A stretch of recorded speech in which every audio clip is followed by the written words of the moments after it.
Come on with it, baby!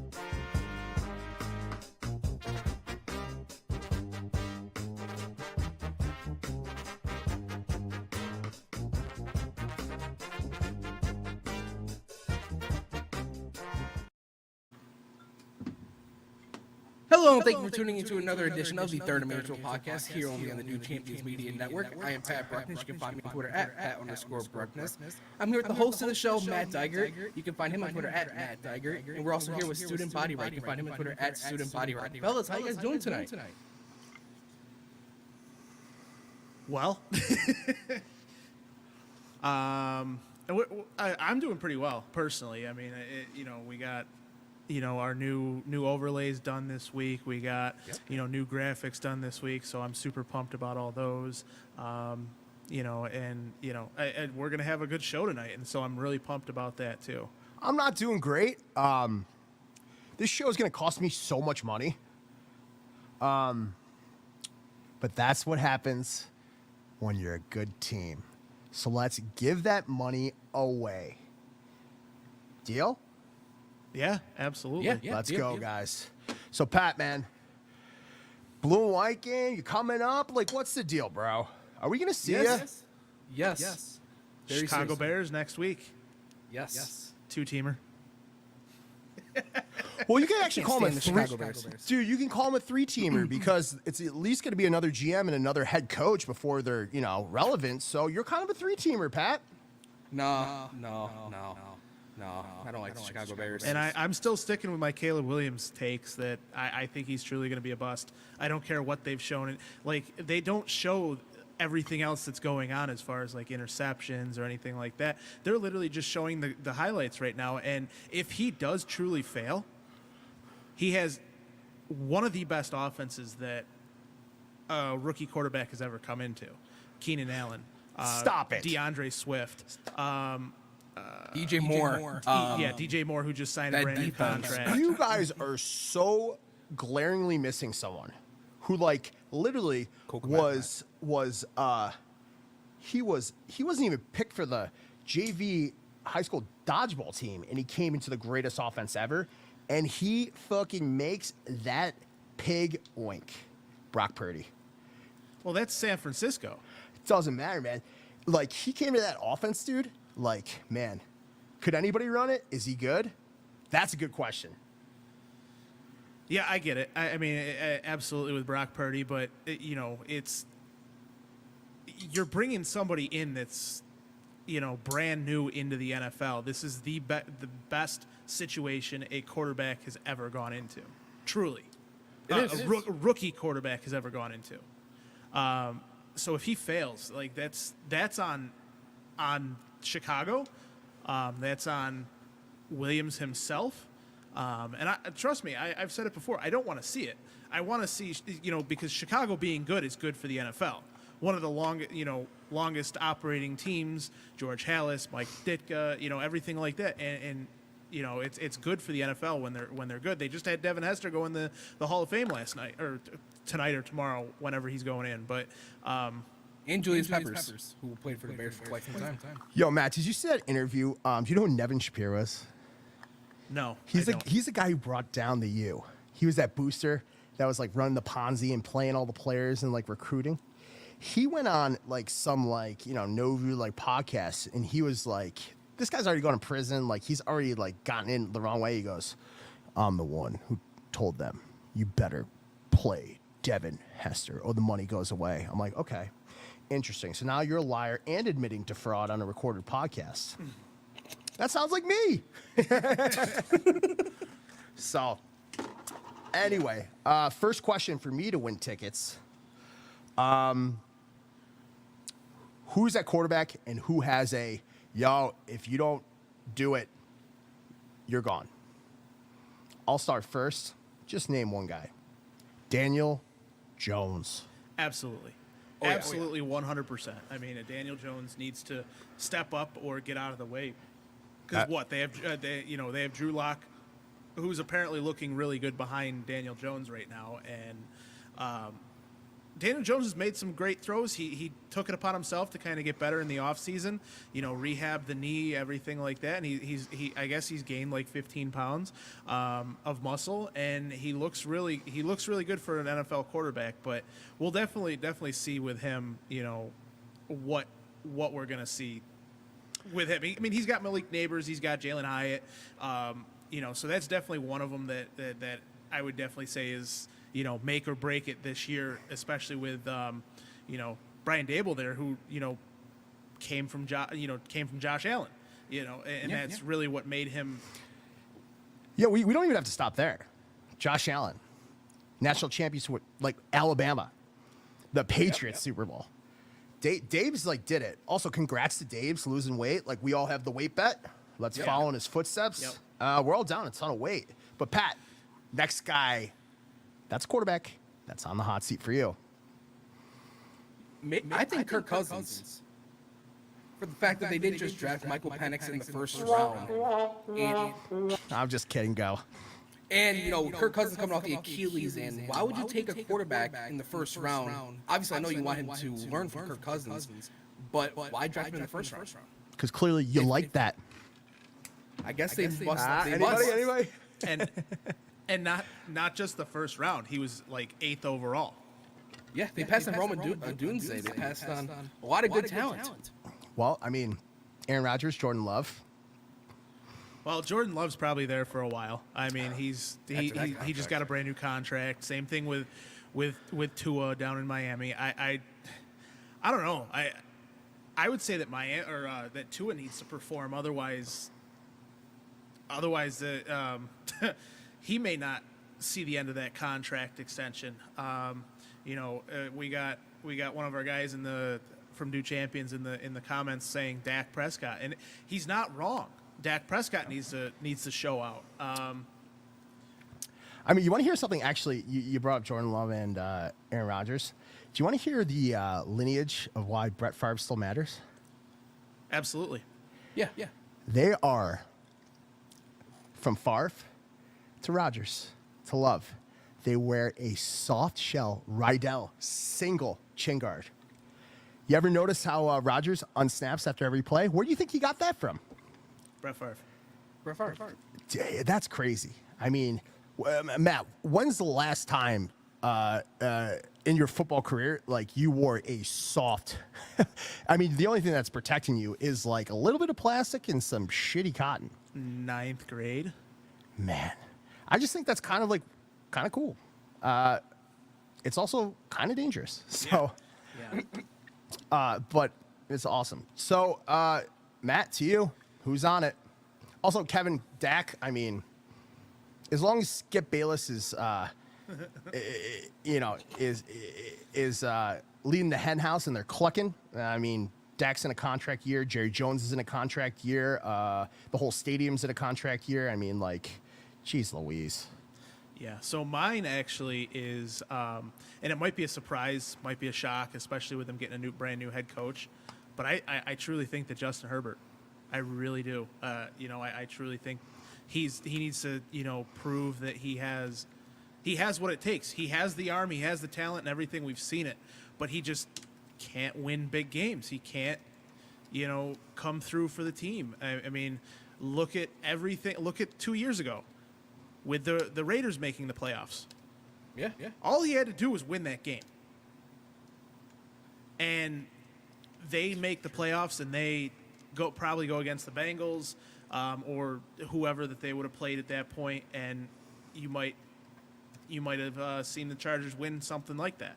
But at this point right now, I think Justin Herbert's the player in the West that is probably on I don't want to say hot seat, but his seat is pretty warm, I would say. Because, I mean, yes, they just got rid of Keenan Allen. They got rid of Mike Williams. They got rid of who's the running back? Austin Eckler. Yep. So they did bring in J.K. Dobbins. They did bring in the other running back from the Ravens. And Harbaugh said they're even going to be a running team. Oh, I mean,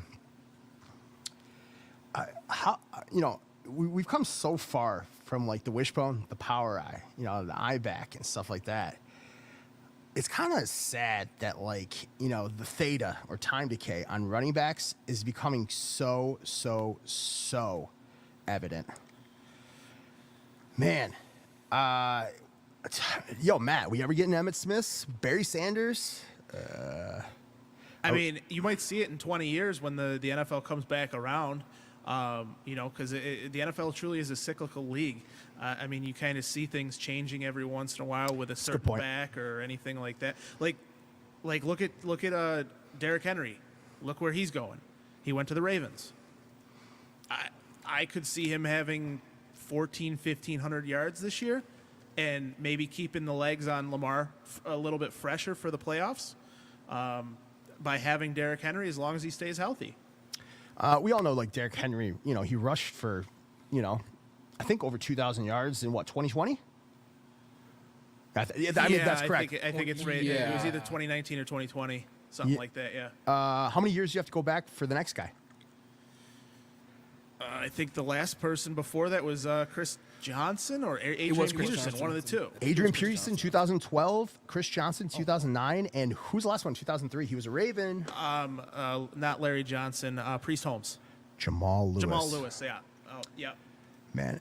But also, there's so many ways to look at running backs. I mean, you can completely ignore all the good things, that that guy from the Ravens, who I won't mention his name, does, and you can call him a running back.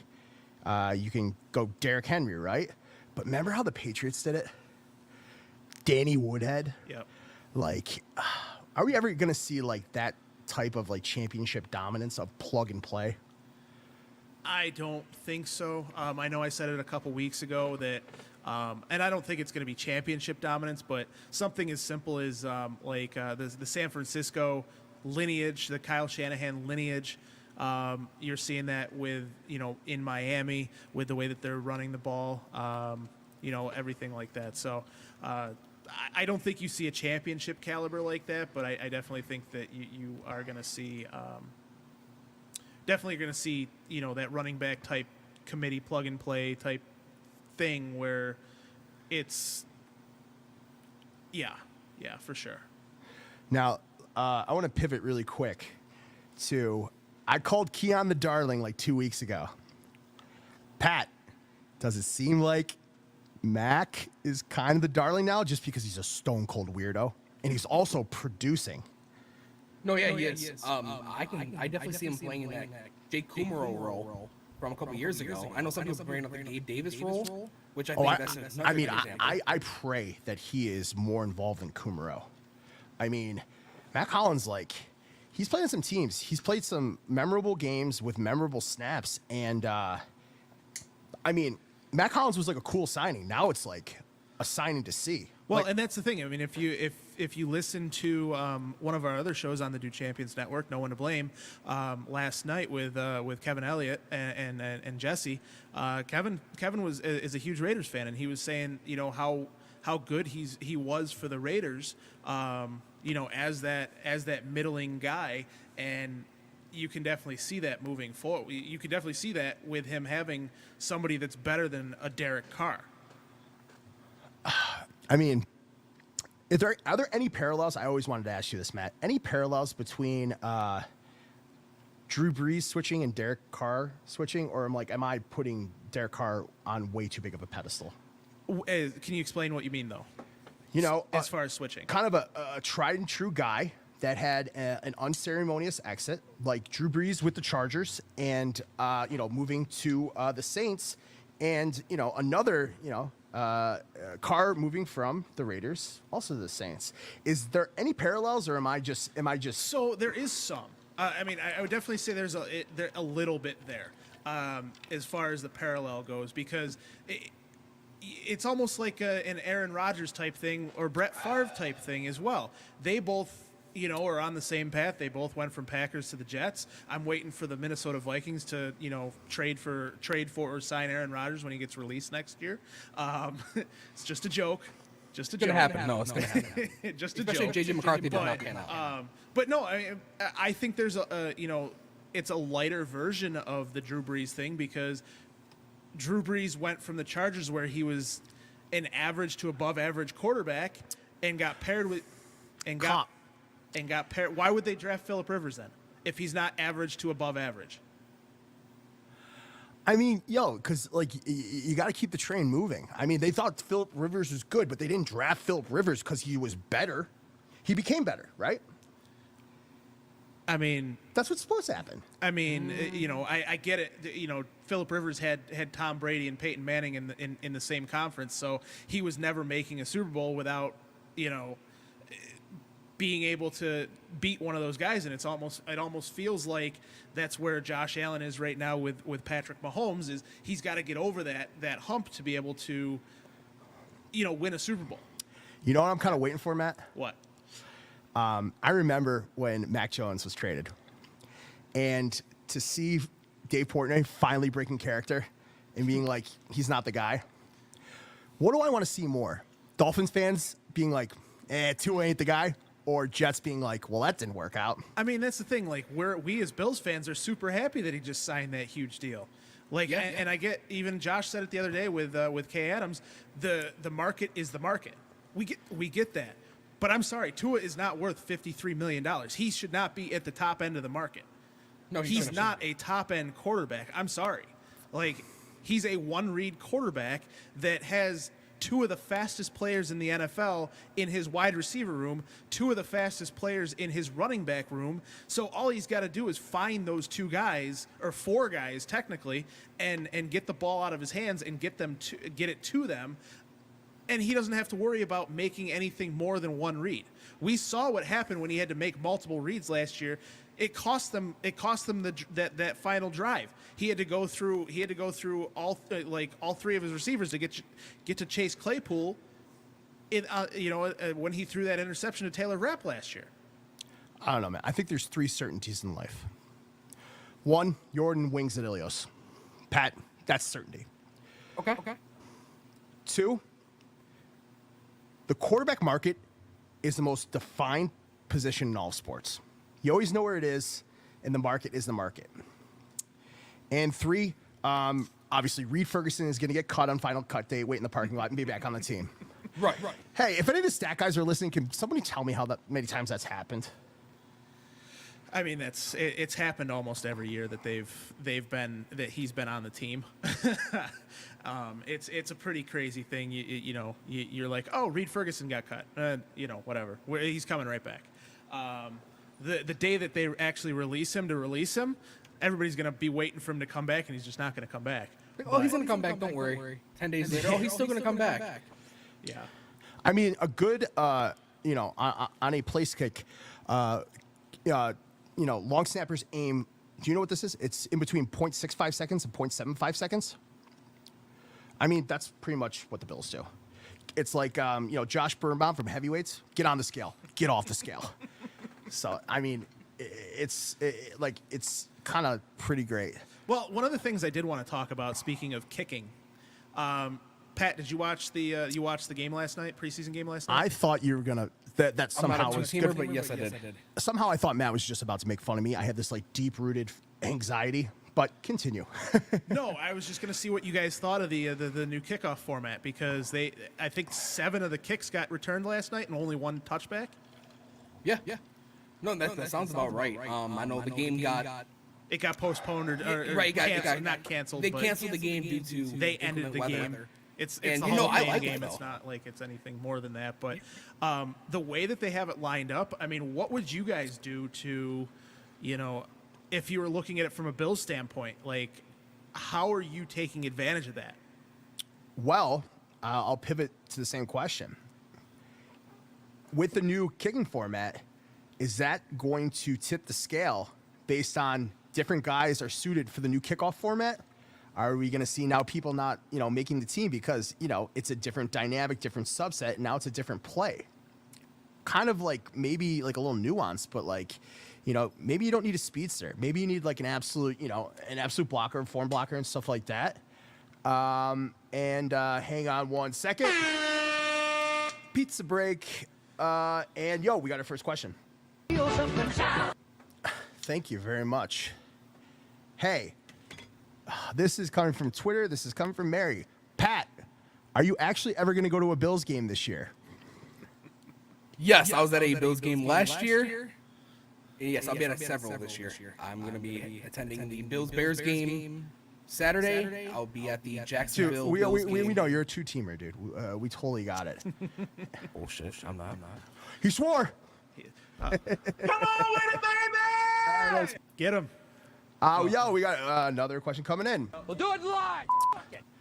Oh, Matt, I'm throwing this one to you. All right. Do you think... Oh, man, you're going to hate this question. Do you think that Matt Milano will start the first game? First game of preseason or first game of the season? I believe they mean the first game of the season. Yes, I do. I absolutely do think that Matt Milano is going to start the first. I think he'll be ready. I don't see him going on, PUP list or anything like that. We had Thigh Doctor on last week. He doesn't expect him to, based on everything, he doesn't expect him to play in the first preseason game, but he expects him to be ready for week 1. So, Pat, do you follow? No, yeah, I agree with Matt. I do expect him to play in the first game of the season against Arizona, which hopefully makes a big impact. I'm gonna do Nola Contendere.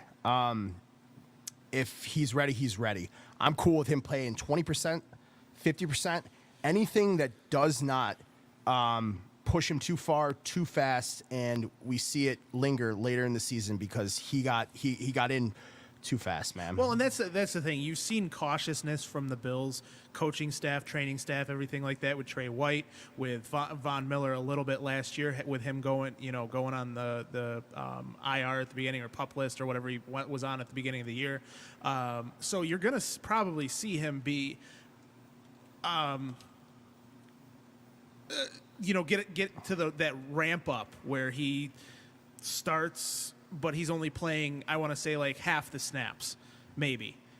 Or maybe 75% of the snaps, or certain situations, the first maybe week or two until they see that he's, fully back, fully Matt Milano. So that's where I'm at with him specifically. We got another one coming in. So Pat, make that point quick because this question was asked to me, and I'm selfish. With Matt Milano, if you guys expect him to play 50% of the snaps, who do you have going in for him? Is it a Deion Jones who's having a good camp? Is it a Nicholas Morrow, Dorian Williams, or AJ Klein? We bring him back. Totally joking, but which one of those three? Yeah, get him off the bus, right? Just send him. AJ Klein needs to block the Buffalo Bills phone number. Even though now he's retired. He needs to. Otherwise, he will come back at some point. Another question. This one's to me. It's to student. What was my best tailgating experience? Ugh. Man, that's a tough one. I'll give you a two-part answer. One, when A. Will was doing his tailgate show. And, yo, Matt, what's up with that? What do you mean? What do you mean what I mean? Did you hear a rumbling that is coming back? I didn't hear any rumors. Come on with it, baby! I can't wait for that to start. I'm just kidding. Yeah, it's definitely something that we definitely cannot wait for. A couple times this year. Yeah, and to see, I mean, like, he basically took over our network at the Bocce tournament, and it's just, Aaron Williams is just good energy. He's about Buffalo. He lives Buffalo, and, like, man, Matt, how many times have you seen him in Buffalo in the last, 3 months? 4 or 5. Let me rephrase that. Has he left? No, I mean, it was pretty cool at the Bocce tournament because he's just like, give me your headphones. Okay, here you go. And he starts interviewing Harrison Phillips. So it wasn't even a planned thing. He just kind of took them and took over, which was awesome. I believe the quote was, tell Roger Goodell I run this bitch now. I'm like, well, no, I actually am the CEO. So, my best tailgating experience was probably, for some reason, the absolute nervousness I felt with my father in Houston. Because my dad was in my ear. Don't do it. Don't do it. Be hopeful, but this team can let you down. And, man, I was inconsolable. So those are my two answers. I mean, basically anything I do with A. Will is fun. And, man, that uncertainty, that nervous anxiety, that just, man, it's a game, but man, dude, it evokes so much emotion out of all of us for the people who care. It's like, and I mean, if you haven't checked it out, definitely check it out on Do Champions on our Twitter. A certain somebody from the Do Champions Network was on with on the WFAN radio show last night about 9 o'clock at night, and it's on his entire interview is on our Do Champions page, so definitely check that out. man, yeah, that was cool. I mean, I got the text from Keith, and Keith was like, dude, it's nice to be known about, like, you know, all of us for standing up, you know, for what was right. And Jarvis, absolutely, you know, good luck to you. But you know, no special luck goes your way until you apologize. So, Matt, Yes, sir. let's hear you. Best tailgate experience, man. I mean, I just assume getting out of Cheektowaga is a great day for you. So Yeah, I mean, it's only been the last couple of years, but I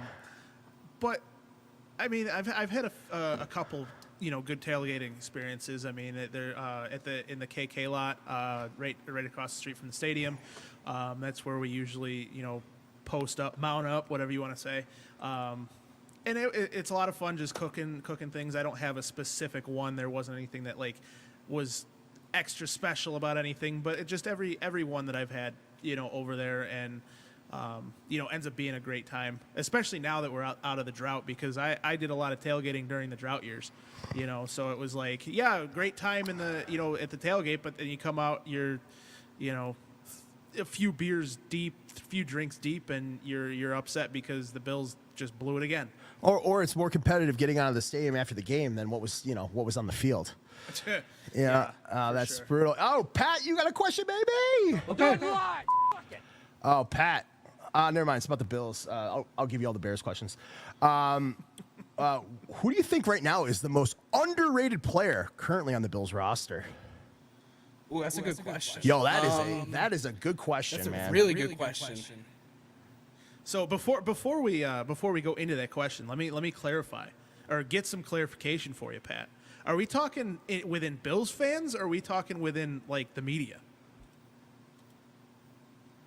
Answer it both ways, Pat. Okay, within Bills fans, I kind of have to think of it as, I think it might be Curtis Samuel. No, actually, no, that was more for the media. Curtis Samuel, a very underrated signing. I know there's a lot of few Bills Mafia that was not happy about See, that and signing. that's a signing, and I know I'm cutting it on your time, Pat. But real quick, to me though, the most underrated player right now on the Bills, by Bills fans, is Von Miller. It truly is. I mean, you know, media to me is Josh Allen. Josh Allen is probably the most underrated player on the Bills. He is the second best player in the league. They had him rated at 12 the other night on their top 100. They had, you know, everybody just talks so much garbage about Josh Allen that he can't do this, he can't do that, you know, whatever. Wait until we talk about his Madden ratings later. That's even for him to be rated lower than Joe Burrow and Lamar Jackson. I'm sorry. That's absolutely ridiculous, and the guys over at Madden should be ashamed of themselves. They should be. But you know, Curtis Samuel, I think, is a truly underrated player in the Buffalo Bills roster with the media, because I think we're going to truly use Curtis Samuel like how the 49ers use Deebo Samuel. And you saw that Josh Allen and Curtis Samuel are connecting quite a bit between today and all of training camp so far. Or I mean, even in the media, like the entire wide receiver group in itself, you lost Diggs and Davis, you're not going to do anything, you're going to suck. I saw today they were doing on I think it was First Take this morning. They were doing the AFC East. The win totals for the Bills is over 10 or 10.5 over under. They said it's under. Yeah. I'm like, and then they have Miami going over 9.5. I'm like, you know you're complaining about the same people, Matt. Yes, I know. You're complaining about data, you know, analytic quants that, you know, see math. That see trends, you know, that see modeling, that see black shoals, that see volatility. The best part about the game is that past performance is not indicative of future results. And I don't know, Pat, do you think you think they kind of do that on purpose? Just tweak it just a little too low, a little too high to I mean, it's free advertising for Madden. It's 3 times the game. I mean, how many people are talking and complaining about Madden rankings, you know, today? Yeah. It's free advertising. you know? And those things get adjusted all the time. I mean, that's clever if they're doing it, and I wouldn't be surprised if they do. I mean, but Josh Allen's never been higher than a 94 in Madden. And he's the second best player, arguably the first. I still think Josh Allen's a better quarterback than Mahomes. Outside of the accolades, outside of the MVPs, Can we Mahomes mute is a him? great player. No, and that's the thing. The one thing I do want to say about any Madden, any media stuff, anything like that, something that's not in analytics, the one thing that is immeasurable in anything,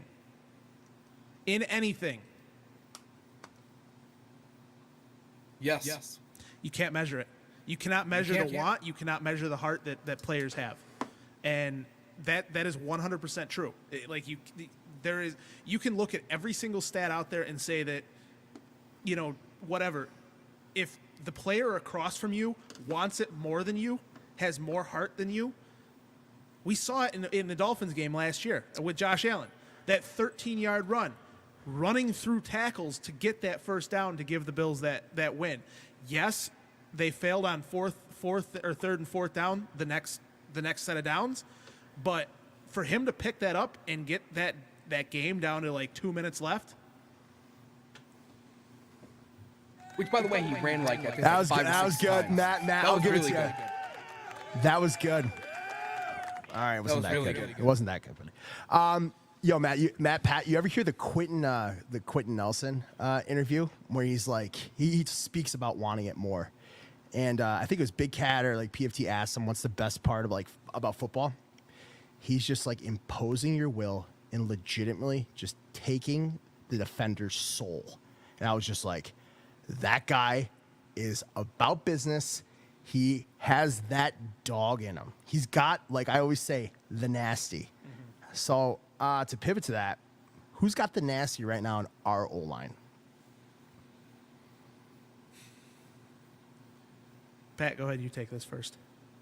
I'm going to say Spencer Brown. I'm going to say Spencer Brown. Yeah. I mean, I would agree. I mean, he's the first guy that who's looking behind him on a pass play to see if anyone touched Josh, if he's on the ground, and if anybody's hovering over him. He'll take a 15-yard to let him know, don't ever do that again. Good pick. Matt, to you, man. I'm going to go on the other side, on the left tackle. I think after listening to Deion Dawkins the other day, as much as people don't like him, as a person, whatever, that's neither here nor there. Deion Dawkins brings that nasty to the left tackle spot, and he is the first one. He's Josh Allen's protector, and he literally is the one that's protecting Josh Allen. You saw it, you saw it last year against like the Jets when he did his whole comedy routine on the field after that one play. Yes. Yeah, Yep. but I truly think Deion Dawkins is the other one that brings that nasty. I think our entire offensive line has that nasty in them. They do. And I think you're going to see that from the inside this year as much as you see it from the outside. You know who I hope we see? Like, it becomes apparent to everybody? Alec Anderson. The way he plays, his college tape, everything, he finishes blocks. He on a screen pass, he's not only looking to the second level. He's like, I'm going to clip anybody who thinks they have a shot at a shoestring tackle because they're going to be on the ground and they're going to think twice about getting in, the big cat's way. My answer is Alec Anderson. And Duke, awesome and he's okay. I mean, that's our guy. Yeah. Right. No, I'm glad to hear that. Yes, he went to the hospital for, I don't know what it was, whether it was dehydration or whatever the case may be. But I'm glad to see he came back within a couple of days. I mean, it was absolutely amazing. If anybody's ever seen Get Him to the Greek, him tweeting the Jonah Hill clip, I'm alive. I was just like, dude, never change, man. You little Cali weirdo. Well, I mean, that's the thing. Like, I come from the era with Corey Stringer, R.I.P. Oh, dude. I mean, just something is. Well, was that ephedrine, dehydration? What was it? It was dehydration and not getting water and things like that. And that's why a lot of the things in the NFL changed from that point on. Sure. I mean, it bled into the MLB, a couple things that's crazy. Yo, Matt, question to you, buddy. Man, more tickets, more quit it. Which player do you think will have the biggest downtick in 2024? Ooh, that's a good question. Oh, that's so. I mean, it's part of the game. Who's gonna digress? Degress. From last year, Yeah. Now, let's preface this. Your role, can digress. Your quality of reps, your stats, or kind of like your, just your play.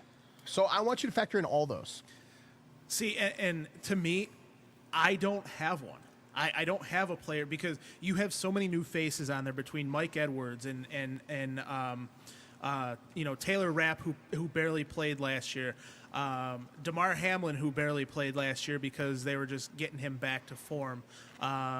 You have Curtis Samuel, Keon Coleman, Dalton Kincaid. We expect him to go up this year.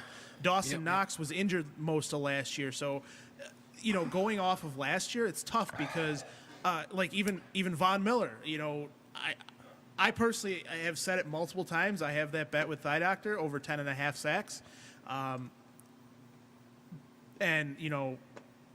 think he's going to be at 13. I truly think he's going to be at 13. I think he wants that on him to get his money back. Okay. That's gonna take him, playing a ton more snaps. And with Eric Washington gone, But is it really, though? Is it really? Because if you think about it, if he plays 35 snaps a game and gets 1 sack a game, where is he? dude, I mean, have you seen his snap count last year, man? Well, and that's what I'm saying. He was right around that, anywhere from 25 to 35 snaps a game. I know there was a couple games where he had 10 or 18 or whatever, and he missed a game at the end of the year, which is fine. I get it. I'm just saying if he gets that 25 to 35 snaps a game in those pass rushing situations,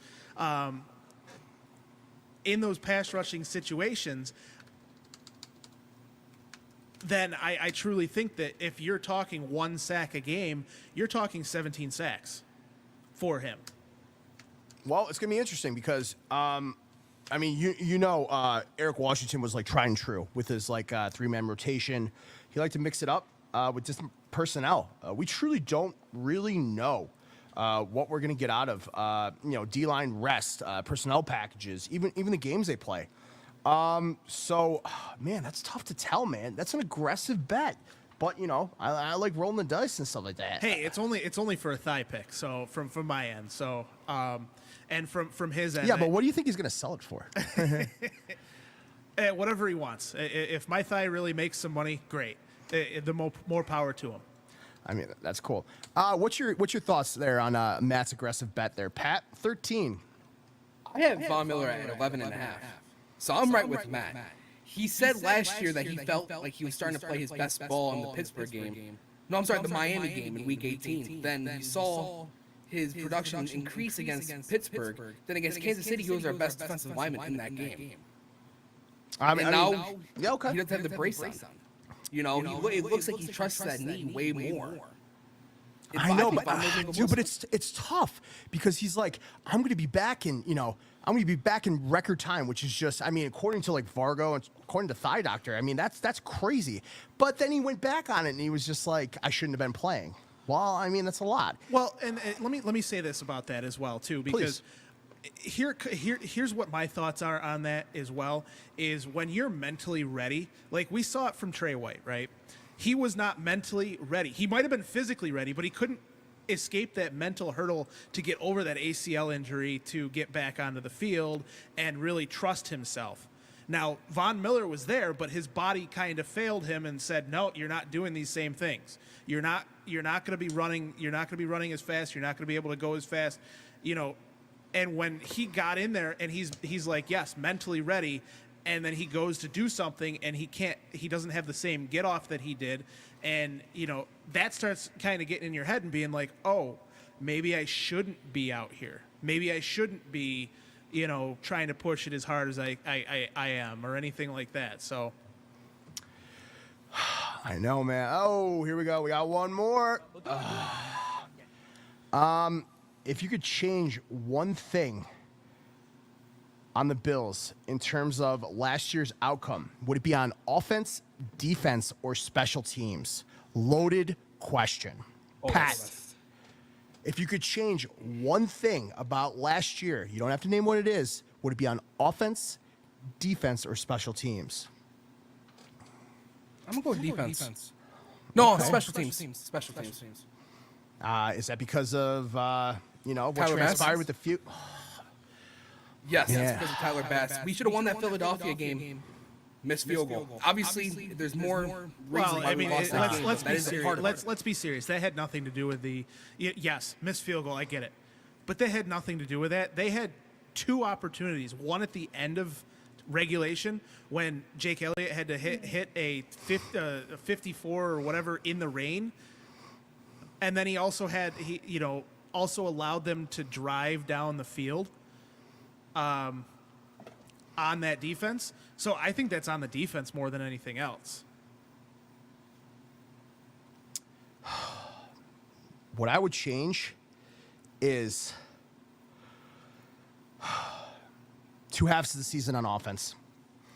I think while it went well, loss of continuity in the thick of it between Dorsey and Joe Brady, we didn't get the best. We just didn't, man. I mean, Pat, changing from one to the other, even within scheme, in the thick of it, it had to affect the output. It had to, even though it went a little bit better.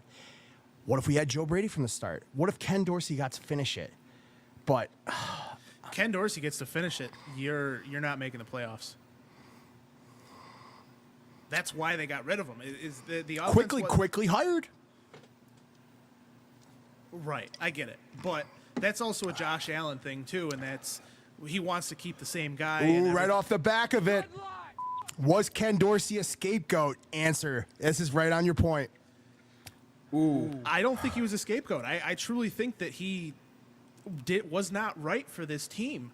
And once he got figured out by other opposing defenses, and they had film on what he was doing and everything else, I don't think that his offense was built for this team. And he's going into a situation where he's not going to be calling the offense over in Cleveland. That's Kevin Stefanski's offense. So when it comes down to it, I don't know. I don't think he was a scapegoat. I think that they made the right decision getting rid of him and it kind of lit a fire under the Bills to go 5-1 at the end of the season. So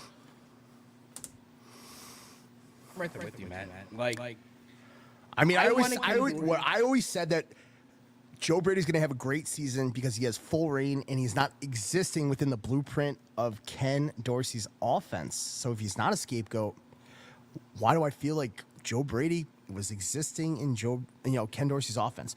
Was it because we were too deep in to make such a drastic shift and we had to operate within the personnel of Ken Dorsey's offense, the play packages of Ken Dorsey's offense? I mean, convoluted, dude. Very convoluted. Whoa. I think my dog has a question. What was that? Oh, student, why do you use words that you don't know how to define? Come on with it, baby! We got another one rolling in, and I am giving it to Pat. Yo, dude. yeah. What are your thoughts, your honest thoughts on Josh Allen's performance this year? And would you be comfortable with him replicating it? Yes. Just by the way he looks in training camp, he looks like a man on a mission. No. That's him, man on a mission. That tells me that he's getting better. He's different. I'm talking cut copy. What he did last year, is it good enough to go bigger this year? Yeah. why? I think Josh Allen has not reached the ceiling yet. I know it sounds really... No, but that's not what we're asking. Josh Allen, cut copy, what he did last year, is it good enough this year, or do we need him to be better? God damn it, I hate this question because I don't know the answer. I think he does. I think what you saw from the last 6 games of the season and playoff Josh Allen also, you need that in the regular season. So yes, I would 100% say he needs to be better throughout the season. He needs to make better decisions with the ball. He needs to get the ball out of his hands quicker. His favorite player, what did they say was his best attribute? In Tom Brady. Always. They couldn't get to him because he's always getting the ball out of his hands. Ball too quick. Right. And the great, the great thing about Josh Allen is you can't just rush him up the middle like you could Brady, and that would kind of collapse the pocket and make Brady move off his spot and everything like that, and make him hold on to the ball longer, things like that. Whereas Josh Allen, you can't do that, because if you rush up the middle, he's running either the left or right side. You kind of have to have everybody converge on him at once. Otherwise, he's getting out of that pocket and, making a play with his legs, or, making a play with his arm before he crosses the line of scrimmage. I'm actually going to take this next question from Donna. Who is the best person you know? And I'm actually going to answer the direct opposite of that. The worst. Man, if he signs with the Jets. Oh. Dude, man, he's old. Where are the Jets at that they're working on Jarvis Landry? I thought they were Super Bowl contenders that, were very good. Why are you working on Jarvis Landry? So what does that mean for Mike Williams then? Shit, man. I mean, maybe Garrett Wilson wants out. No, I don't think it's the Garrett Wilson wants out, but I know. Oh my! Breaking! Terrell Owens has been seen running. He is currently working out in the Jets' driveway. Putting up those 100-pound dumbbells again, doing the sit-ups that he was doing. Yeah. I mean, just kidding. I make fun of the oldies, but Flacco's got a job. How old's J-Boo Wins? Who? Jamie. No, wait. Pat, who's J-Boo Wins? I don't know. Oh, Jameis? Famous Jameis. Oh, Jameis Winston. Let's eat a W. Yeah. Dude, when he went on that Barstool podcast and he was like, yeah, dude, that was awful. God.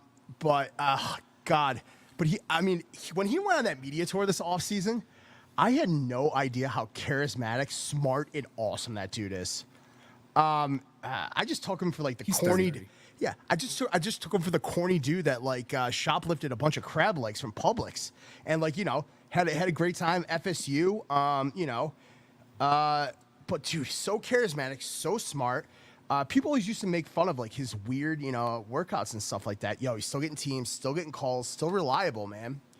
Yeah, he's on Cleveland, isn't he? He's with Cleveland, isn't he? Yeah, man. Dude, he's still doing it. So, Pat, I'm going to ask you. This is coming from me. If you get it right, I'll buy you nothing. Backup role strictly. Yeah. Who needs to be the most reliable? Would you count RB2? Absolutely, any position. Yeah. Not a starter across any position set. Who needs to be the most reliable? Actually, I'm going to go with cornerback number 4. Because obviously you have Rasul Douglas, you have Christian Benford, Taron Johnson, then you have Daquan Hardy, Kyrie Elam, which, by the way, Kyrie Elam is balling out in camp. Now, knock on wood, if Rasul Douglas goes down, or if, let's say, real Benford's quick, the starter, not to interrupt you, but I saw on Twitter that he was getting a lot of the first team reps tonight with at the red and blue scrimmage, opposite Christian Benford. So, I think Rasul Douglas. I'm sorry. Now, if one of those guys go down, we need that fourth corner to step up. Okay. Either it be Benford, either it be Kyrie Elam, or maybe Daquan Hardy balls out. I don't see Daquan Hardy being cornerback number 4. See, and that's the thing, Daquan Hardy, and I think there's a spot on the team that's being, between him and who am I thinking for kick returner. Hamler. Yeah. KJ Hamler. I really think they're fighting for that kick return, punt return spot. And I really think that is going to be you're either going to have 6 wide receivers, including KJ Hamler, or Hamler's going to, not make the team. And you're going to see somebody like either a Tyrell Shavers or a Chase Claypool or somebody like that that's going to end up making the team as a wide receiver. And you're going to get that other spot from the cornerback room to be kick returner, punt returner type player. I'm going to go specific player. Not a starter. Who needs to be the most reliable? Alec Anderson. Seriously, Yeah. bro. One injury away from having No, but at what position? offensive line. Because he plays every single Right. one. Right. I mean, he plays tackle. Dominated at UCLA. He plays center. He can swing guard. I mean, I'm really praying that we see more of him, man, because he's a guy that just in small little blips, and we haven't seen much, man. God, he's athletic. Yeah, and I think he gets that David Edwards spot from last year, where he's that sixth offensive lineman that comes in when they need that power package or whatever they want to call it under Joe Brady. That's going to get them that extra yard or extra half a yard or anything like that they will need. You're right on point there. That's what I was going to say. We got another question. Real Go quick, ahead. real quick, I just want to finish answering my side of that. I have an entire group. I truly think that the linebacker group needs to, be their backups need to be on point and step up, because we saw what happened last year. We were down to AJ Klein, and Dorian Williams in that playoff game against the Chiefs. I truly think if Terrell Bernard was playing, we're talking about an AFC Championship game for the Bills. All right, you ready? Yep, let's go. I'll answer quick, and I'm going to keep it moving. What do you miss from Dable's offense? Jet sweeps. Jet sweep season. Yeah. I mean, and it's cool, and it's also awesome to say when, like, you're absolutely in the cups at a game. Screaming jet sweep season is just, man, it's so alienating to the people around you that you get so much more room to move. But to be serious, the jet sweep and that dynamic motion, man, it gets the defense out of position. Yeah. It gets them out of position, and it gets the people going. So, Pat, you're the only one that didn't answer. What do you miss out of Dable? Just sweep. Just sweep. Okay. We are all in agreement, and I hope we're all in agreement on this one. It's chaos. Black helmets, people are like, change it. Like, are you, what? Red helmets Yeah. all day. Hear me every out. day. I think that was the biggest sign that they're not coming, dude. No, absolutely not. It's all folly. I mean, it's just a fun thing for the fans, that Josh, likes to fuck with people and stuff like that. But like, But also, too, why are the Bills one of the only teams that don't have an alternate helmet right now? I mean, you see the Packers, who's never had like an alternate helmet, now has a white helmet. Sort of. Well, yeah. I mean, Yeah. let's be serious. They're known for the gold helmet or the whatever you call it helmet, and that white and green sticker, the G on the side of their helmet. I really think that the Bills need to give the fans what they want and bring back an alternate, whether it's the standing buffalo with the white helmet, Well, we already have it. or the red helmets, and bring that back and I do want to say the Bills did give the fans what they wanted with a white face mask. Yeah. When they did, that crispy, icy one. Yes. But, if we go red helmets, are we kicking it to like 83 to 87 with a blue that we wore for like 3 years? Or we no, just... I think it's the white face mask. I think that looks the best. With the white and blue stripes. Yeah, I mean, I'd actually, unpopular opinion, that deep blue with like the almost neon piping on it, not that bad. No, it's definitely not that bad. And, the blue that Josh came out in last year was nice. But again, I want to see the white jerseys or the blue jerseys, coming out with Josh Allen looking like the 1990 Bills. Pat, do you know, right around the time of the Bills' first merger, the Bills' original uniform colors, bud? Yes, it was white and I think red. I thought it was blue and silver, because they had such a tight relationship with Detroit, and not a lot of money and all that stuff. You gotta remember, like at the time of the AFL merger, we always say keep the main thing the main thing. Football was not the main thing for a lot of players. I mean, we just talked about the Green Bay Packers. The reason they got their name was the Acme Packers because they got a lot of their players from that massive packaging enterprise. Right? Yep. Yeah. And, and the Raiders come from, the Davis family just raiding the economy of any city they move to. And him raiding, Mark Davis raiding a P.F. Chang's buffet. So, Pat. Yes. Oh, go ahead. Continue. Okay, so you guys don't like those black helmets? Because just imagine those black helmets with either They the did red look color good with or the red. jersey. They did. I think that they were probably the best combination that they had that Josh has come out with the black, with the standing buffalo. Oh, come on. I don't like the red with the red. I don't like the blue with the red either. But I think the black is probably the best combination that they've had with that specific jersey. Now, if you're talking any other combination, I don't like the black helmet with anything that they have right now. So, unfortunately, I don't see the Bills coming out with an alternate. If they do, I don't see it happening until they go into the new stadium. You Now, know why what didn't they you know wear what the I call same that black? buttons last year? Go ahead. Sorry. No, you're okay. Why did they not wear the alternate helmet last year? Yes, I always forget Sal's tweet. Well, the main reason is he had a home and away. We know what those are. Right. You get the color rush, which was awful. And technically, our throwback, our alternate uniform was the standing buffalo. So if you want the red helmet, got to get rid of the standing buffalo. And I'm fine with that. I'm perfectly fine with that. Everybody that saw the standing buffalo from the early 60s, 70s, they're older now, to put that in a nice way. I think that they have to bring back the red helmets. I'm full red helmet team. Even if it's 1 or 2 games a year.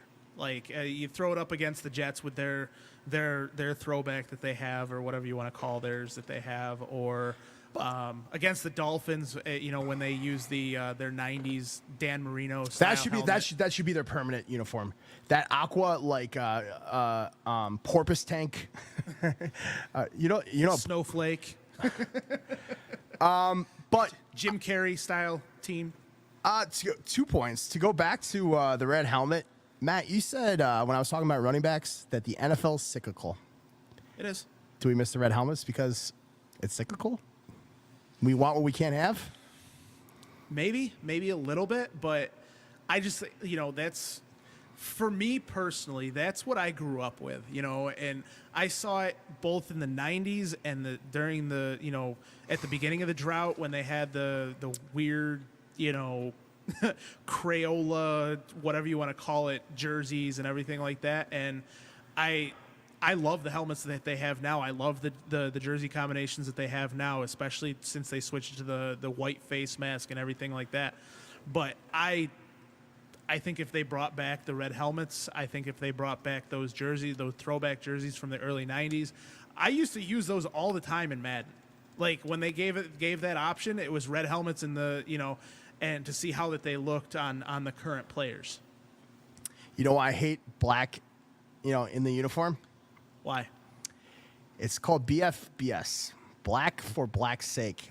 It is one of the biggest consumer marketing strategies. Hey guys, remember we had those sick Royal Blue uniforms and all of a sudden we had black and red with the Sabres? Marketing strategy. The Jets, black is never, their marketing strategy. It's one of the most under the radar. Let's sell more jerseys. Let's get the fans hype. That's been around. Real quick though, I mean, you bring up the Sabres real quickly. Just to touch on that real quick. I love the original jerseys, the blue and gold, everything like that. I love that. And I'm so happy they brought back the black and red for 10, 12, 15 games a year because those jerseys were they popped. But I don't think you love it for that. I think you love it because it invokes an era of great hockey. Of course. But, when they had the black and reds, we were always clamoring for the blue and gold. because that always reminded us of LaFontaine and Rick Martin and Gilbert Perreault. And, Ooh, that's a good franchise. I like that.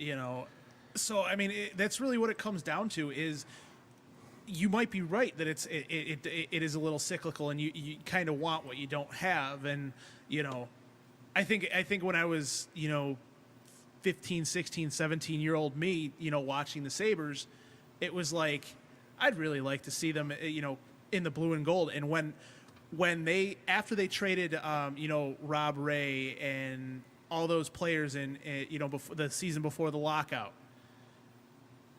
Thought Actor, you just said Pat is echoing. Are you talking about my points or the actual audio? Dude, I love hanging out with you guys. It's the best. But like in the I think it was 02-03 or 03-04, that last game after Tom Golisano bought the Sabres, and the last game that they had, they came out with the original white home jersey with the blue and gold on it and everything like that, and that just brought back so much memory. And gave me we that. got another one. Student. Oh God, I don't know why you know so much about me. You stopped wearing jerseys 2 years ago. If you had to, what would you wear this year? I can answer that one for you. 2 jerseys. I'd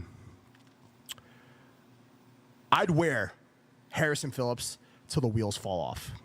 And the other one was, recently lost my father. I'm starting to speak about that. He loved Fred Smirlis. He loved his jersey. Those are the two. And if I had to go number 3, I'd wear Scott Norwood. That's grown man. Well, you and I were talking about it on the phone earlier when we were getting ready for the show. And I told you, like, I've never been like we like to do it here on Do Champions Network is, these guys are normal, real people. Let's kind of treat them that way, everything like that. I've never been a big fan of, oh my God, I see this person out in public. They're just people, right? They're just living their lives and everything like that. And I'm not the biggest person to put somebody else's name on my back. But there's 3 guys that I would. Come on with it, baby! Do it. Bruce Smith, Okay. Andre Reed, Okay. and Josh Allen. And the reason for me for the Bruce Smith and the Andre Reed is those are the 2 guys that I grew up watching and trying, when my brothers and I would go out in the backyard and throw the football around, one of them would be like Jim Kelly, and I'd always be either Bruce Smith trying to, tackle them, or Andre Reed getting the ball thrown to me, or anything like that. So those guys hold like a special place in my heart. And as far as being, my football career, I wore 78 in high school because I tried to emulate Bruce Smith as best as I could on the football field. Oh, that's cool. That's cool. We got another one, Pat. Wow. We'll do it live. Pat, all time, they want to know your favorite Bills offensive player, defensive player, and coach. Coach is Sean McDermott. Next Sean one's Marv McDermott's Levy. off the table. Marv Levy's Marv off Levy. the table. Go. Okay, cool. Once again, your favorite offensive, defensive, and coach. The only other coach I can really remember was Doug Marrone. Now, offensive Pat. player, Stevie Johnson. Pat, Yes, run it yes. back because these fingers have the dexterity of a camel. Hit the mute button. Go ahead. For head coach, the only one I can honestly remember is Doug Marrone.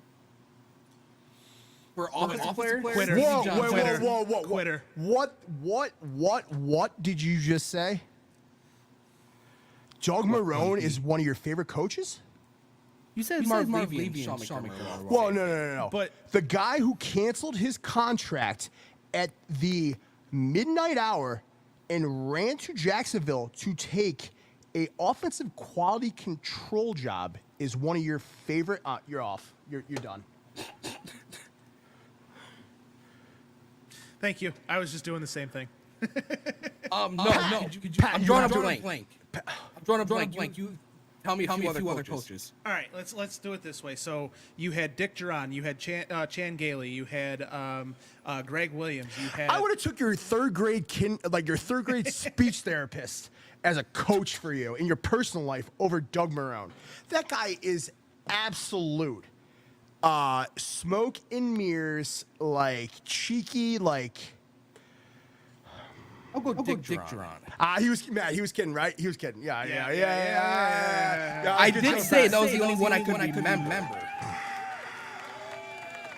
Well, I mean, we get it. You're only 21 years old. We get it. We get you didn't, you barely remember the drought era. You basically lived only as a Bills fan through, the good times. So I get it. I get it. You don't have, those guys, in your brain. But I mean, let's talk about it real quickly. So from 1990s, you had both Marv Levy, and then you had Wade Phillips, and then you went to Greg Williams, and then you went to Mike Mularkey. Oh, keep going. And then you went to Dick Duran after him.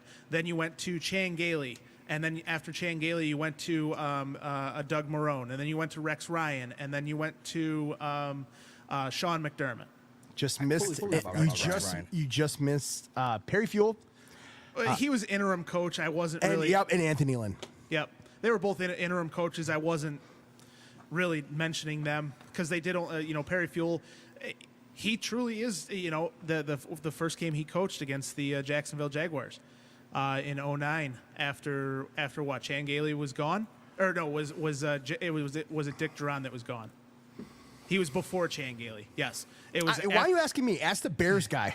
It was after Dick Duran got fired. Perry Fuel came in, and he was part of one of the Bills' actually all-time records. On the 2-yard line, Ryan Fitzpatrick steps back and throws a 98-yard touchdown to Terrell Owens. True. So, Pat, just running it back, who's your favorite all-time offensive player and defensive player, man? Offensive player, I'm going to go with Stevie Johnson. And defensive player, I'm going to go Kyle Williams. Ooh, good pick. Matt, to you. Can't repeat. So I would then go with all-time would be Jim Kelly on offense, since I already said Andre Reed. And then defense, I would probably say either Biscuit or Darryl Talley, Spider-Man. Okay. All-time defensive player, you guys know. Horrible Harry. Yep. All-time offensive player, Frank Reich. Not so much on field, just he's a great man. Conviction. And we talk about how reliable you have to be, who's the most thing. For him to step in for Jim and all that, carry the torch and say, let's go. I do that. And immediately reboot, release, stuff like that. Don Beebe. Yeah, I mean that what he did in the third Super Bowl to chase down Leon Lett as he was trying to do Michael Irvin and knock that ball out of the end zone. That basically gives the Dallas Cowboys the most points ever scored in a Super Bowl. If he doesn't do that, and it truly shows what type of person he is to not give up on a play. I think whatever moral fibers, whatever competitive drive happened in that play, I see it in Josh. I think Josh, given that frame that time, he'd do the same thing. Don't you? Yeah, I completely expect him to chase somebody down and either try and tackle him if he throws an interception, or just not give up on a play or anything like that. This is a good question. Who's another player we've had in Don Beebe's body that you guarantee does the same thing? Kyle Williams, Horrible Harry. Fred Jackson. Oh, this is great. Pat, anybody?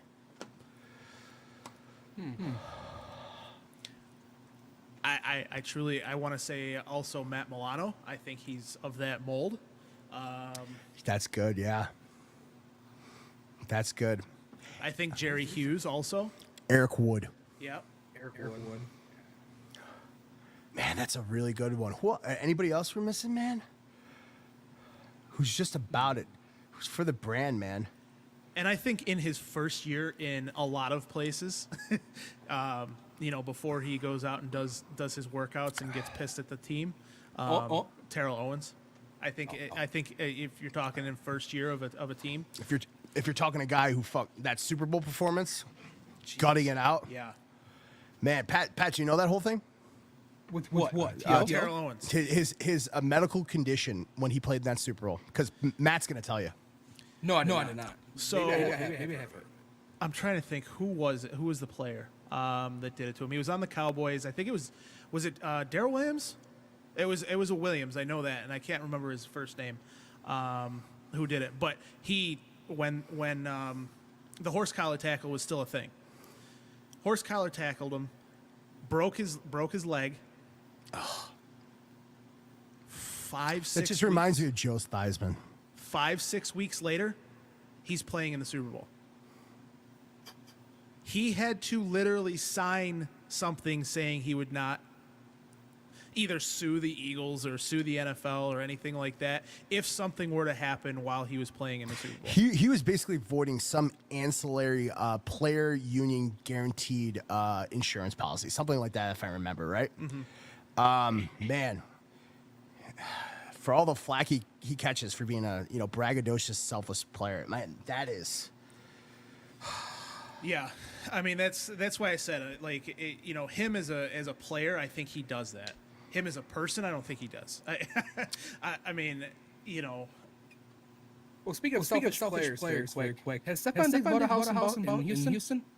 Dude, he's not selfish. He's chaotic. And selfish.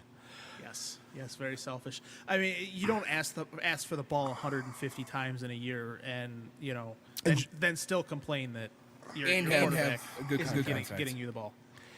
I don't know, man. It's just, I'm so happy that I don't have to interpret Drake lyrics or have his chaos projected on me. Like, us, the fan, are the ones who are crazy. Mm-hmm. That is, and I've said it a million times, where I knew this was going to flies when you gave your own brother that agency to tweet that. He wasn't going rogue. Matt, was he going rogue? No, absolutely not. No. You don't give if it's just a random player sure, if Trayvon Diggs is not Trayvon Diggs and it's a random player on the Dallas Cowboys, sure, you're probably looking at that you're just trying to get him to the team, whatever. You're trying to start something from. No, he was forcing his way out back then. I don't even know, man. I just truly believe Diggs is an agent of chaos. When he finds himself in an uncomfortable, unsettled position, he acts out. He finds a problem versus expressing a problem, and it just. This is his third team he didn't pick. Drafted to the Vikings, traded to the Bills, dealt to the Texans. Right. I don't know, man. That's that's agent of chaos in himself, and he did force his way out a little bit less chaotically than he did, in Minnesota. Minnesota, he basically came out and was like, "Yo, I'm not playing here," and did the same type of things and everything like that. Where now he just went on Twitter and put up Drake lyrics and had his brother tweet stuff for him. We'll do it live. Can't wait to see how he does it again. Yo, question to Matt. What's the weirdest sign you've ever seen at a Bills game? Honestly, I'm not paying attention to the signs. Oh, the weirdest sign I ever saw was a certain player missing the squib in the 13-second game. Yeah, no one asked that. I was just lining you up. I'm sorry. That was terrible. We'll move on. We do have a real question. We'll do it live. Yo, Pat, if the Bills mascot was anything but a buffalo, what would you pick? God, that is so dumb, and I so want to hear your dumb answer because I'm thinking of the dumbest. I want a pterodactyl. Moving on. It's only funny to So me. real quick, I know we touched on this a couple minutes ago, but I do want to, and I put the comment up. But one of our premier shows here on Do Champions, the Post Podium podcast, Mondays at 6. Funniest dudes ever.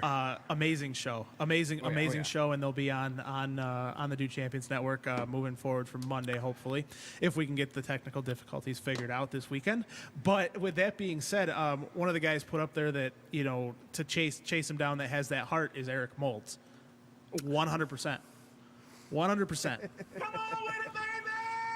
And for him to stick around and work out with Khalil Shakir and have Tyrell Shavers there as well.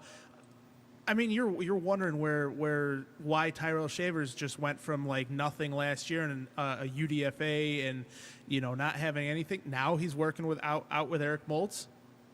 We're wondering why now he's all of a sudden this good receiver. Not good receiver. We don't know what's going to happen yet, but why he's kind of balling out in training camp right now. We'll do it live. Oh man, this is the worst question I've ever heard. If the Bills were a movie genre, what would they be?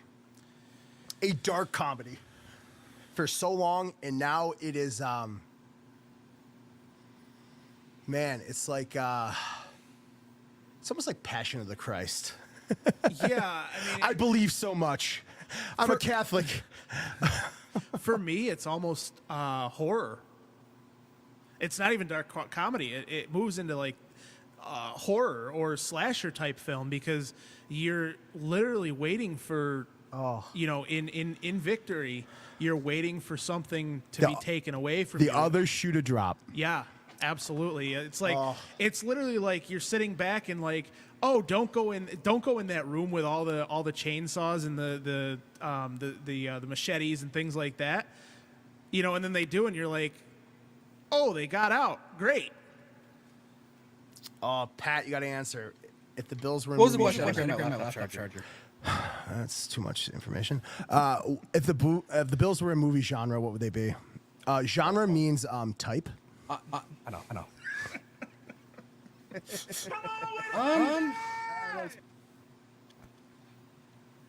I think Matt was going to say horror. Yeah, I did. I'm going to go with Matt. What movie?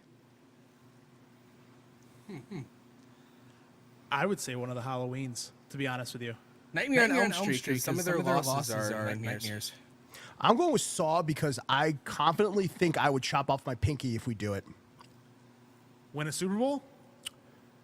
Dude, I am deeply at my core mentally unhinged. I truly believe I'd chop off a pinky. Hey, if Ronnie Lott can get through life with 9 fingers, I think I can too for a Super Bowl. Yeah, and John Elway won a Super Bowl with one ACL. Yeah. No ACLs. We got it. Oh, here's a good one.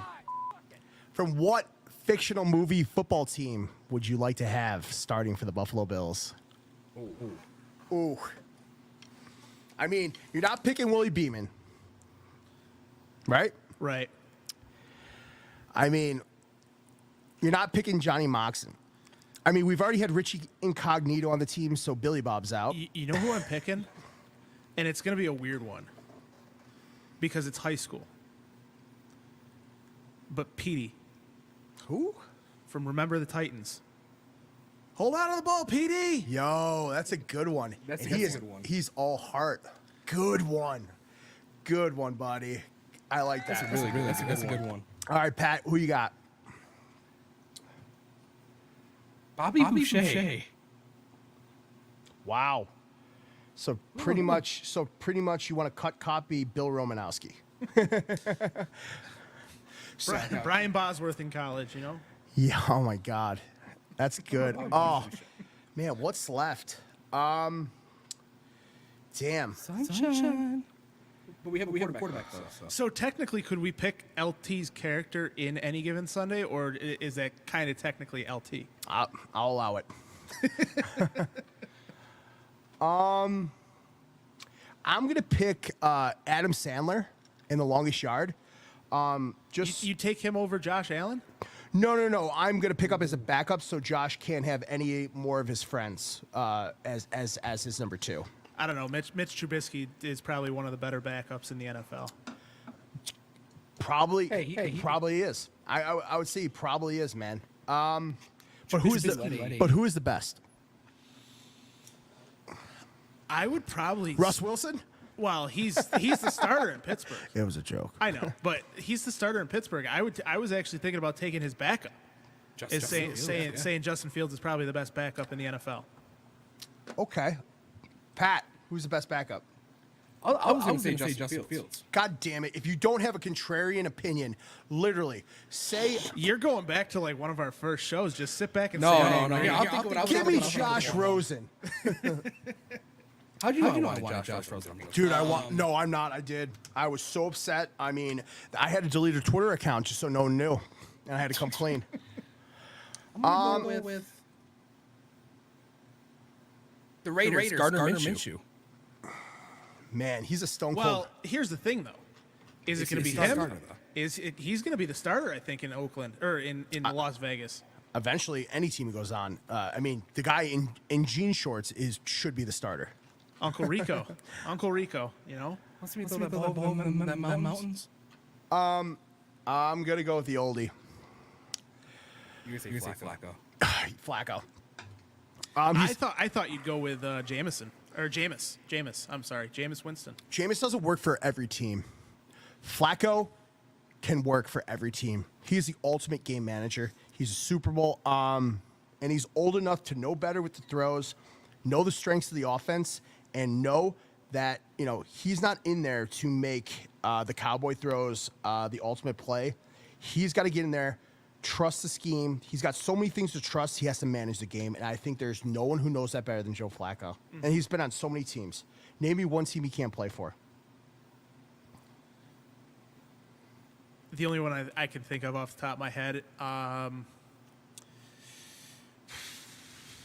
was going to say the 49ers, but like even still, you could drop him in there and he can hand the ball to, CMC, or you get it to Debo, or, Ayuk if he's still there, or Kittle, or any.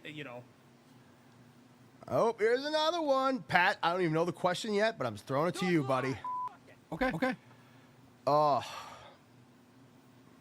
Nick Foles is also a good backup. That was actually the answer. Moving on. Pat, if you had to walk out of the tunnel as a player, what song would you walk out to? Ooh.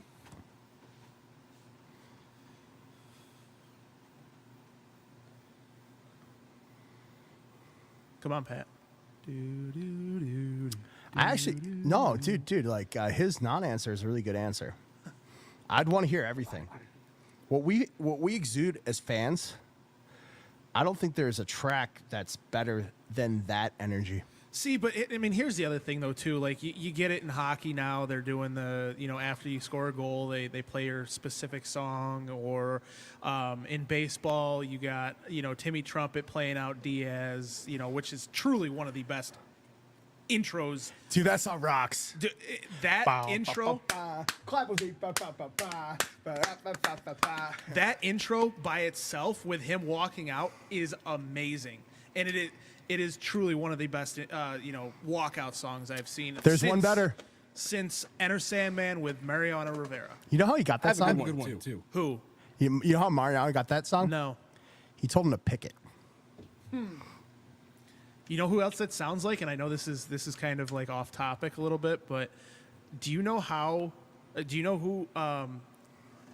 Do you know what happened with Dominic Hasek and how he got his number? Rip Simonik picked it. Really? Yeah. Man. Yeah, there's a video on YouTube of him talking about how that it was picked. You remember when we asked A. Will, because he wore 4 at Texas and 23 here? I'm like, with the uniform change, you wish you could have wore 4. Remember what he said? Nah, man. 23 was all 23. That was my best form. I think that's cool. Like you impart. He didn't say Jordan, or anything like that. 23 was all him. Yo, Matt, 78, all you. Yeah. Harrison hated changing to 97. And you know why he wore 99? No. Flipping that Stanford 66 upside down.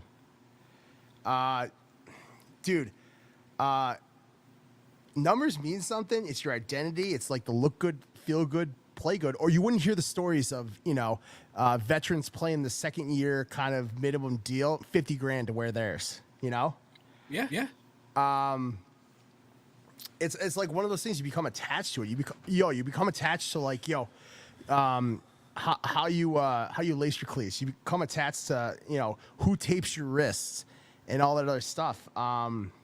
It's kind of sets to a very specific mindset that like keep it right, keep it moving, do your best. You know what I mean? You got to have everything your way to inflict your will. Right. It's kind of cool, man. Pat, I got the answer. Yes. Go ahead. To whom bells toll by AC/DC. Man. Okay, that's good. Diegert? That's a little tough for me, but I would probably choose Enter Sandman. That's good. I like that. Not a huge fan of the genre, but like it was like the most hype popping thing in college ever. Lollipop? Nah. Oh, first of all, that song is literally every drunken car ride I've ever taken home with Ilio. So back off my baby girl. Two, I mean, dude, Levels of Avicii. That song's like written like in like, man, that song could have came out yesterday. And like when you hear like Levels, because it's kind of getting into like older, you all get hyped, don't you? That, and you know what other song too that I love, and it was our first intro song. What's that? Right Above It. I love that song. Good song. That is really good. That is really, really good. Dude, we got like 9 more questions. Don't worry, you guys are all get entered into the drawing. Well, you guys want to do 1 or 2 more? Let's do like 5 or 4. Yeah. Okay, very good. One of them is from that looks like my mom, and oh god, she's drunk again. Never mind. I'm just kidding. Pat, you like weirdo stuff. If the Bills Works on that? If the Bills were going to be as successful as possible and not football, what sport do you think it'd be in with this roster? Baseball. Baseball. I mean, look at Yeah. Mike you're has right. softball charity. You got Josh Allen, who be a starting pitcher throwing. Matt, what did our poll say? Josh Allen's fastball would be It's like 65. 65. Well, yeah. If I went back and looked at it, I think it's like around 105 or something like that. 104, something like that. Yeah. Yeah, I mean, it's with him throwing the ball 65.2 miles an hour, the football, doing the whole baseball transition thing that the formula I found online, it's like 105 or something like that. Yeah. So I mean, with him, and I know Kincaid. I believe Kincaid was the one on a good showing as well in the softball charity event. As well as I believe Spencer Brown went the year before with AJ Epinesa. We just have guys that can, think about that and start swinging. So you guys want 5 more questions? I just challenged the chat. Anybody who asks the next 5, what do you say? Double entry into the season? Absolutely. All right. Yeah. Let's tweet it out. Let's give everybody like their due chance. And in the meantime, let's Pat, do you want to touch on them or do you want me to? What? So we are sponsored by Iliad Apollo's Restaurant, 3785 South Park Avenue, Blaisdell, New York, 14075. We are also sponsored by Pat. Sons of Erie. Make sure you check them out for all this. They have great paintings. Student. Actually, I believe Matt has the hat behind him. The golf hat. Yep, right above Matt's finger right there. And some other great merchandise as well, and paintings. Make sure you check them out. You can check them out at www.sonsoferie.com. And who else? Hamburg Brewing. Make sure you go to their tap room for all your favorite drinks. They're located at 6553 Boston State Road, Hamburg, New York. 14075. I've actually, in my entire life, have never heard anyone mispronounce New York. New York. I think it's a little bit of a Wisconsin accent or Chicago accent that Pat has, but and then the final one is who? Beauty pools?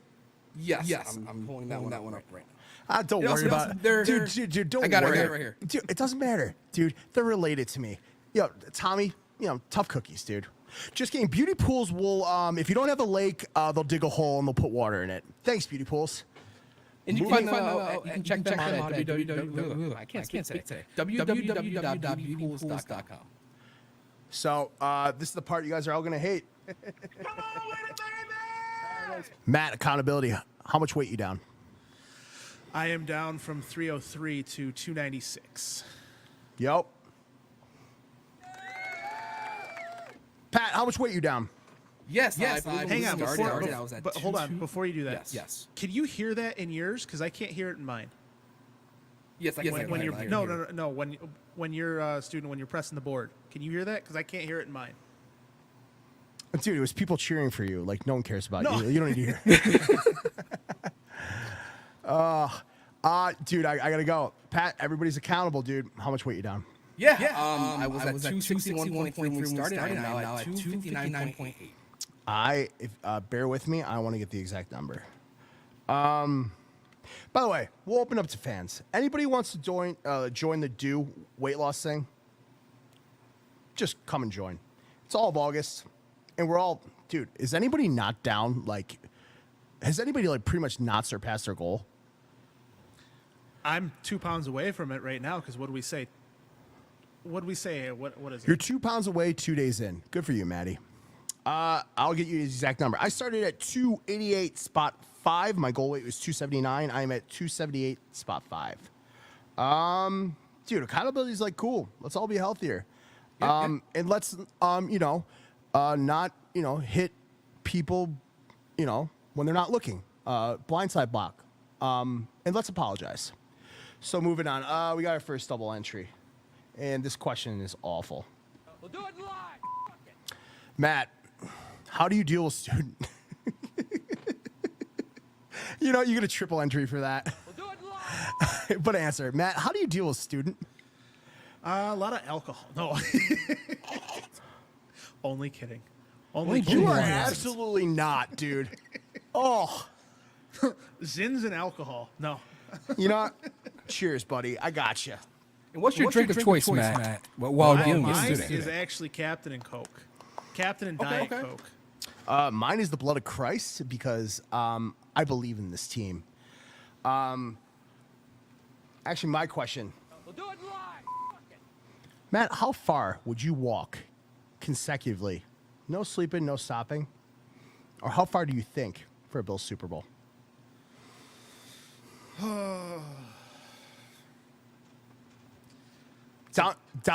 Downstairs to my back patio is not an answer. I know. Because it's mine. I don't know. I mean, I really a few hundred miles. I'll be honest with you, not to be emotional. Pat, you join Matt. I join him. Man, that goes to the question, like, would you go to the Super Bowl? Man, nah. I'd watch it with y'all. And Pat, you wouldn't go either. You'd fly here and you'd watch it. Well, he won't have to fly here. Yeah. He'll be living in Buffalo by February next year. That's so awesome, man. It's like so awesome you believe in the Bills, believe in this network. Man, I'm so excited to have you. And I'm really excited for you to We'll do it live. answer this question, bud. Oh, Okay. man. Why would someone ask this? Oh boy.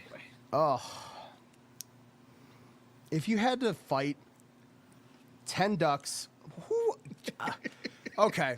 If you had, whatever, I'm going to read it as it is. 10 ducks. I don't think they met this. Okay. 10 ducks, 3 zebras, and I'm going to make the last one up. Okay.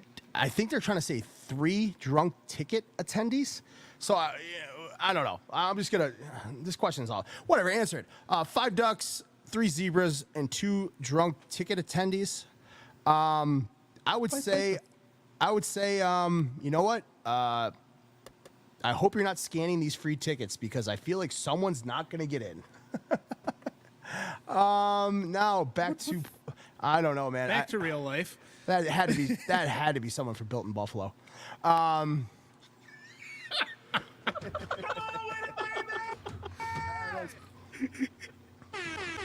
bite the five ducks. It depends. Am I in a ticked off mood or? Okay, here we go. And this is kind of like, this is kind of a good one. Will you be happy? Will you be cry? Or will you just not know what to do if we win it? Will you be happy? Will you be crying? Or will you just not know what to do? I thought about this the other day. I don't know what I'm going to do. I don't. For what? If the Bills win a Super Bowl? Yeah. Yes. So I take it back. Yo, to, Matt, would it change your fandom? Not at all. Not at all. Yeah. I mean, I'm still gonna be. Again, why do we name the network Due?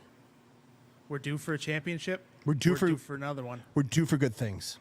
We're due for another one. We're due for Yep. something to go our way finally. See, and that's the thing. It wouldn't change my fandom. And I take it back to 2017, as I was watching the Ravens-Bengals game. I was in my living room. I was on my knees like this for the last drive, begging Andy Dalton to do something, begging the Bengals to do something. And all of a sudden, Tyler Boyd goes in for that touchdown. And I after the game was over, because I celebrated the touchdown. I was like, yes. And then I'm like, wait a second, it's not zeros yet. Because I'm a Bills fan, and I'm sitting here like, there could be something that happens. You know, the Ravens could drive down the field. You know, their returner could break one off, whatever. When it hit zero, I was like a little kid. I bawling my eyes out. Is that the same feeling you're gonna get for the Super Bowl? I hope.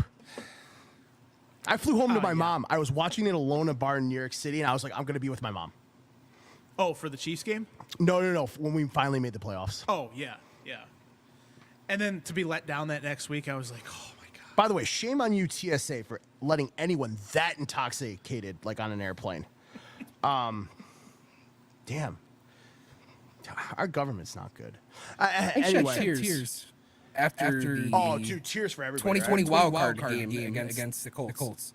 Because that's my first time seeing the Bills win a playoff game. Yep.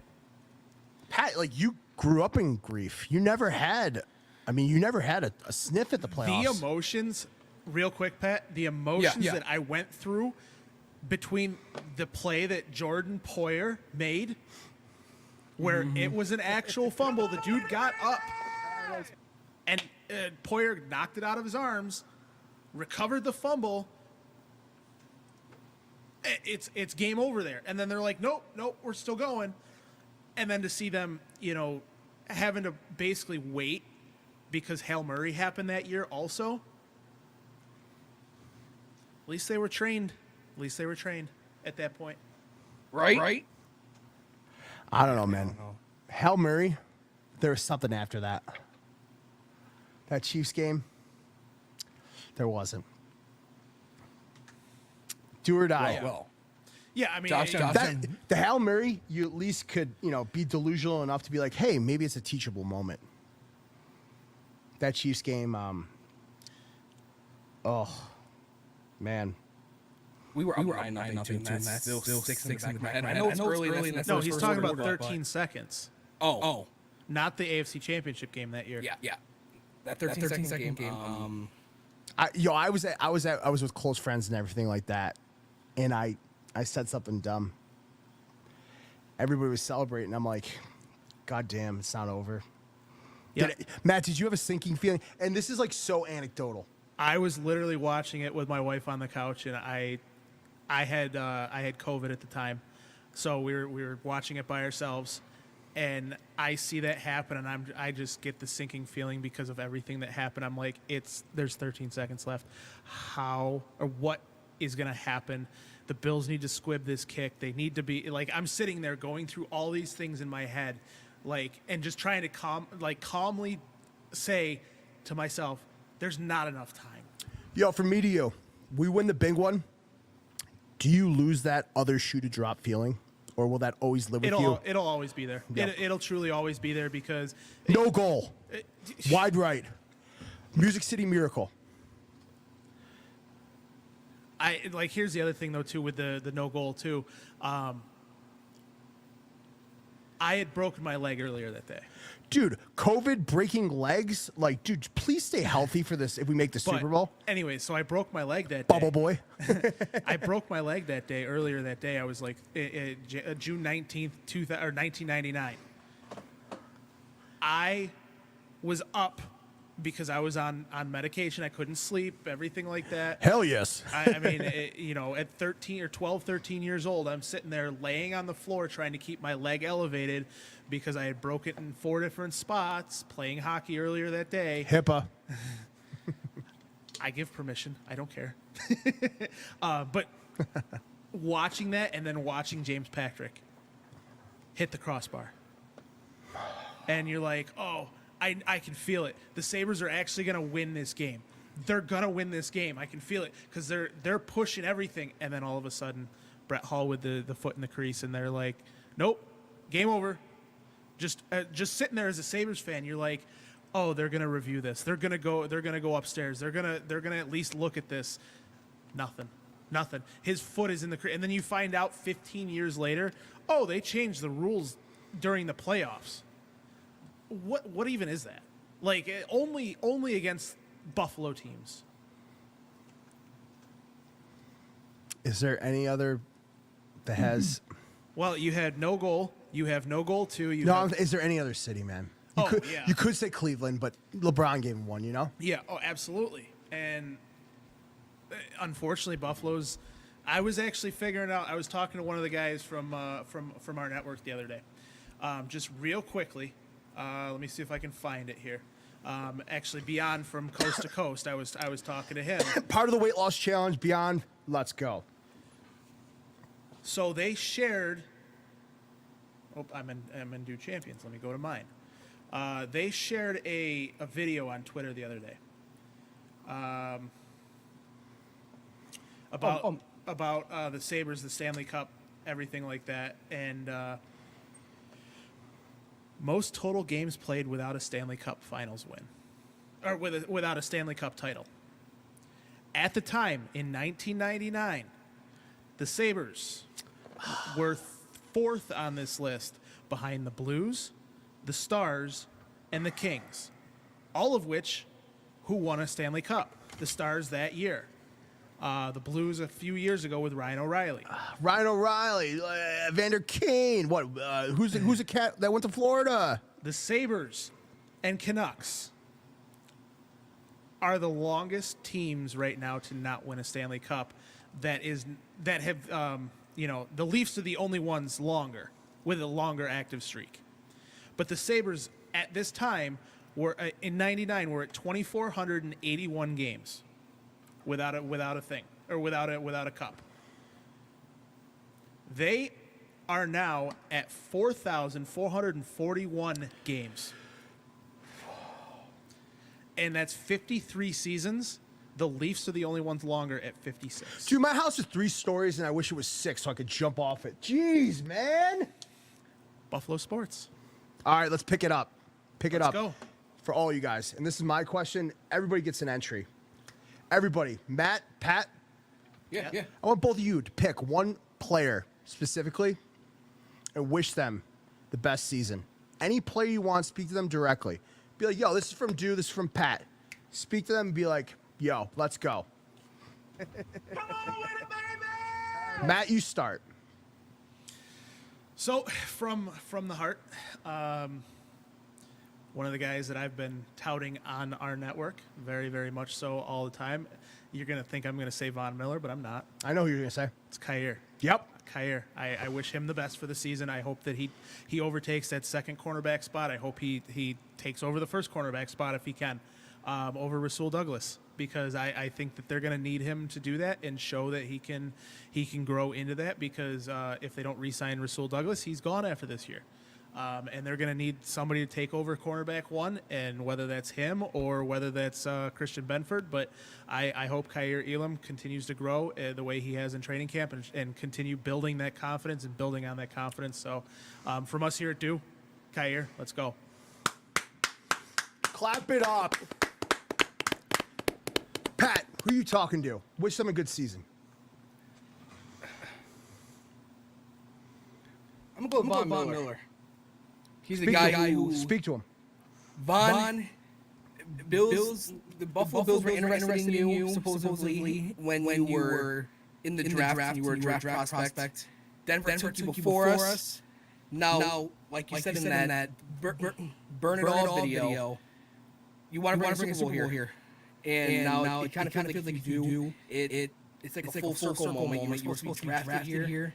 Then you dealt with an injury, and you are a big part of this team. Could you there's a lot of outside noise. Real quick, though, Yeah, Pat, yeah. I apologize. Real quick, could you imagine that defense with Von Miller and Mario Williams? I am echoing. Man, I guess it's to me. Mine's going to be kind of emotional. You guys know, I've dealt with a lot. Dealt with death and everything like that. I'm talking to Dawson Knox.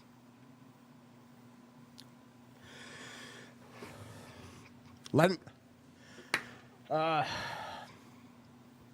your brother fucking empower you. Inflict your will. Do everything you can. Because Pat, do anything for you. Matt, do anything for you. Team, right? And Pat, you know what I'm about to say. Hey, Pat. Good to be seen. Let's go, Buffalo. And with that being said, real quick, before we end the show, I do want to give everybody our lineup. On Mondays, we have the Post Podium podcast. During the season, we are also going to have a No One to Blame at 9 o'clock. Post Podium podcast is at 6 o'clock on Mondays. The No One to Blame is during the Monday Night Football games. Tuesday, we are looking to add a show, so if anybody is interested, please let us know. Wednesdays, we have Coast to Coast at 9 p.m.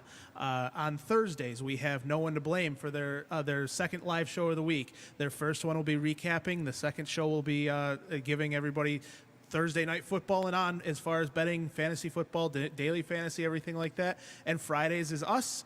And then Saturdays, as soon as Pat can find a co-host, he's going to have his show. And then on Sundays, we have myself, Student, and Ilio DiPaolo making his podcasting debut on A Place at the Table at Ilio DiPaolo's on Sundays after certain Bills games. Oh, and then also Aaron Williams' Tailgate Show. Yeah. And just to be clear, that Tuesday podcast offering, Jarvis, don't apply. Yeah, please don't. Please don't. That's it. Pat, one more time. That's That was it. an emotional show for me. This was a tough one. Just hit the music one more time. Let's have a little dance. Let's get that intro. Okay. And very quick, I'm going to say it. Before I play this, fuck Jarvis Landry.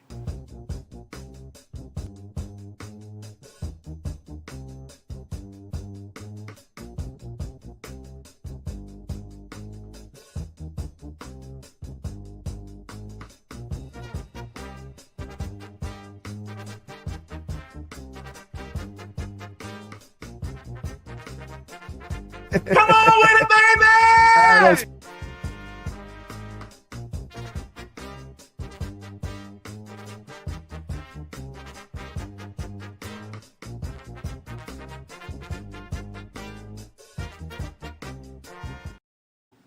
All right. So we want to thank everybody for joining us tonight. Again, our sponsors are Ilio DiPaolo's Restaurant, Hamburg Brewing, Sons of Erie, and Beauty Pool. So thank you so much for joining us tonight, everybody. We'll see you next Friday, and definitely join any of the other shows on the Dew Champions Network. Matt and Pat, and that's the show. Good to be seen.